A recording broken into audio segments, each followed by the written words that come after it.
Hello everyone. Today we are going to budget out May Paycheck 3. So we're budgeting $951 for my husband. And since he got paid 3 times in May, I took everything out in thirds except for the truck payment, food, gas, that kind of stuff, but all the bills and stuff I took out in thirds. So we're going to do the mortgage. The mortgage is getting $125. Truck payment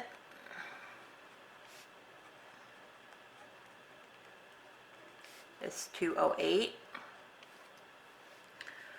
Okay, food.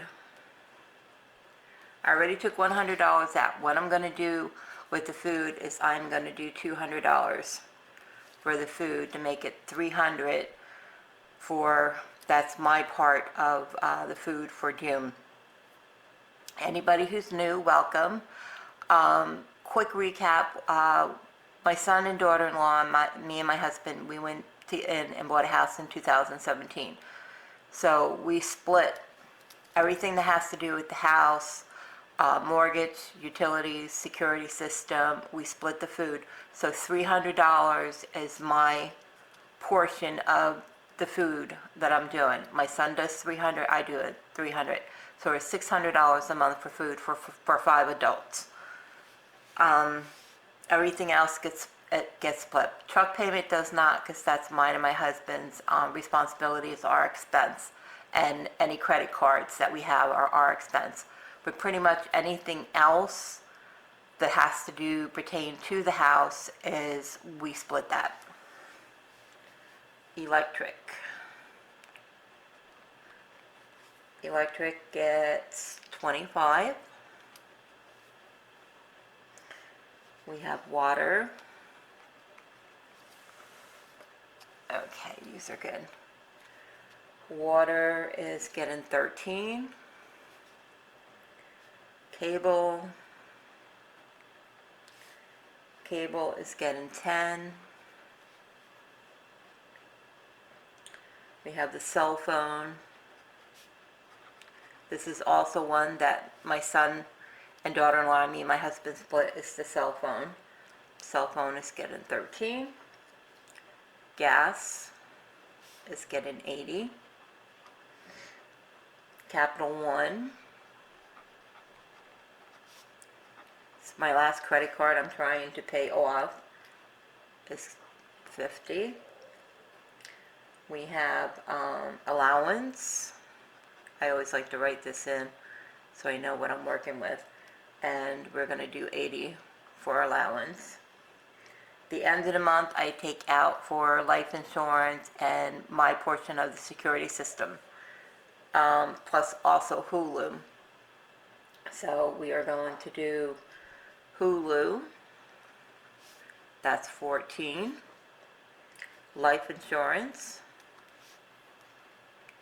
that is $20. And security system is $22. Well, actually, it's not 22.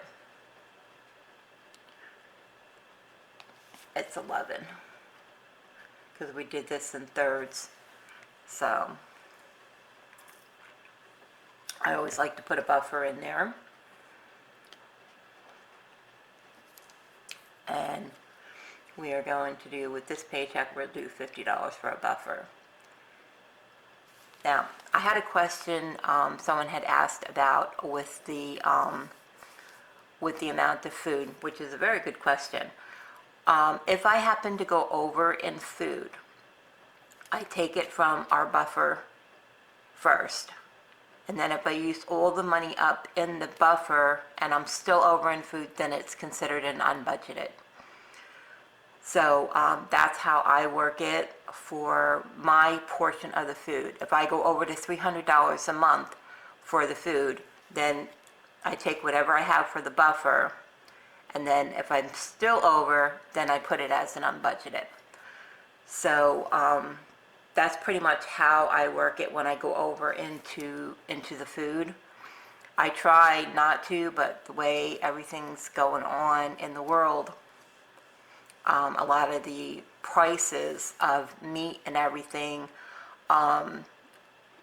really are priced very high. They're very pricey. Me personally, I don't eat meat. I am a vegetarian.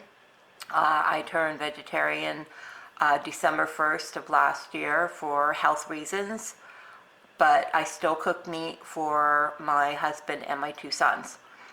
So I still buy the meat. Me and my daughter-in-law, we don't eat it.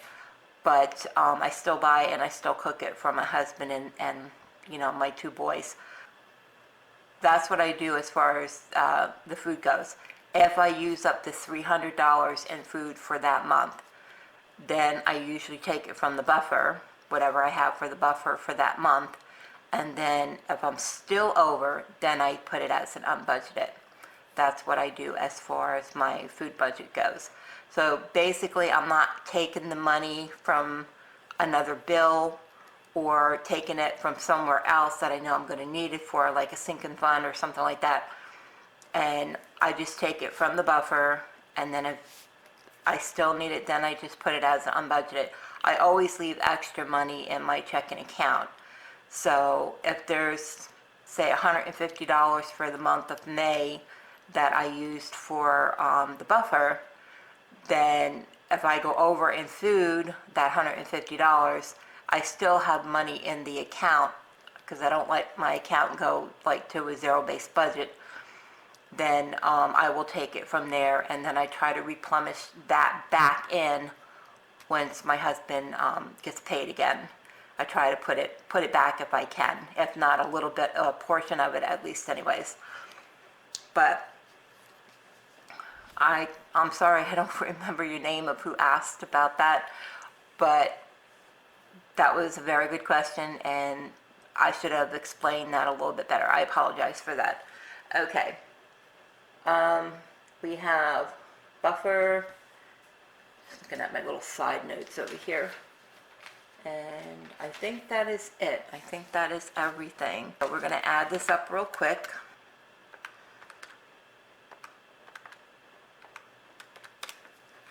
Comes to $769. I'm just going to put the total down here. $769. We're going to just put down here where it says difference.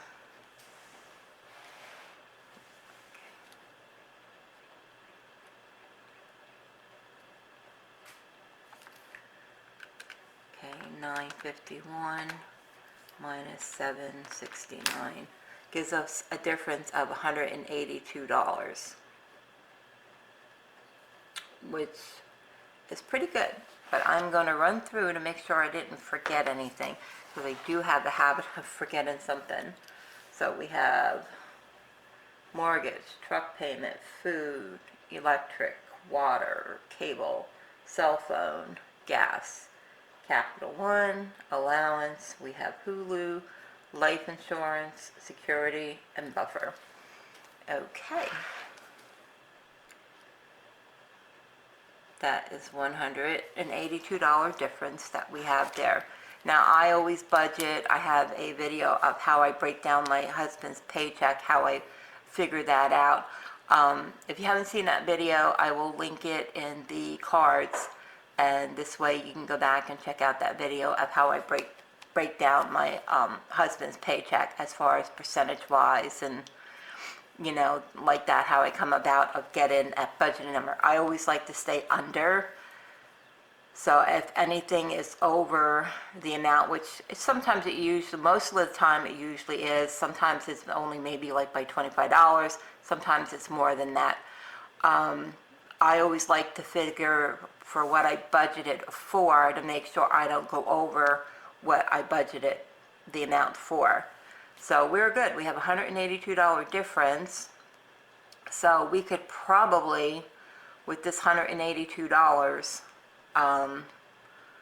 we're going to leave that because I have to put money back in for the buffer and stuff. So